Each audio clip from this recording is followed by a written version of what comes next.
Hi friends, welcome to my channel. ఇప్పుడే అందిన వార్త. సాధారణ బదిలీలకు పూర్తి షెడ్యూల్ విడుదల చాలా రోజుల తర్వాత అండి ఎట్టకేలకు. మొత్తానికి అయితే రేపటి నుంచి ప్రభుత్వ ఉద్యోగుల బదిలీలు అయితే ప్రక్రియ షురూ అవుతోంది.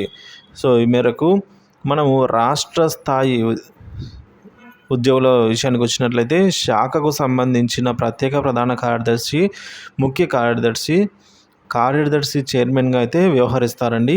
హెచ్ఓడి కన్వీనర్గా, అదనపు సంయుక్త లేదా ఉప కార్యకర్తలు సభ్యులుగా అయితే ఉంటారు. మల్టీ జోనల్ లేదా జోనల్ స్థాయి వాళ్ళైతే క్యాడర్ వాళ్ళైతే హెచ్ఓడి చైర్మన్గా ఉంటారు.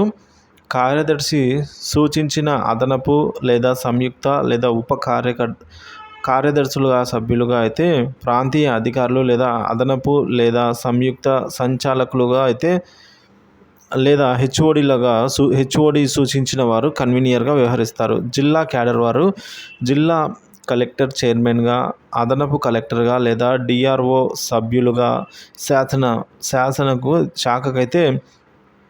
శాఖకు సంబంధించిన జిల్లా అధికారిగా కన్వీనర్ వ్యవహరిస్తారండి. ఇక 1 నుంచి 4 రోజులు, 5 నుంచి 8 రోజులు అండి బదిలీల ఉత్తర్వులపై అయితే ఉద్యోగులు మరియు ఉద్యోగ సంఘాల నేతలతో సంప్రదింపులు. ఇక 5 నుంచి 8 రోజులలో అయితే ఉద్యోగుల సీనియారిటీ జాబితా, అలాగే ఖాళీల ప్రదర్శన, తప్పనిసరి బదిలీ అయ్యే ఉద్యోగుల జాబితా అయితే విడుదలవుతుంది. ఇక 5 నుంచి 8వ తేదీ వరకు ఉద్యోగుల ఐచ్ఛికాలతో కూడిన దరఖాస్తుల సమర్పణ.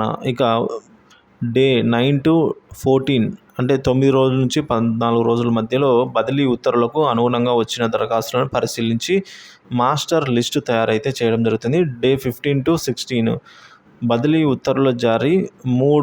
మూడో రోజు ఉద్యోగుల రివీలింగ్, కొత్త చట్టంలో అయితే చేరికలు జరుగుతాయి. ఇక 19 నుంచి 20 లోపల అయితే బదిలీలు అయితే పూర్తయిపోతాయని ఈ మేరకు షెడ్యూల్ అయితే విడుదలైంది ఫ్రెండ్స్.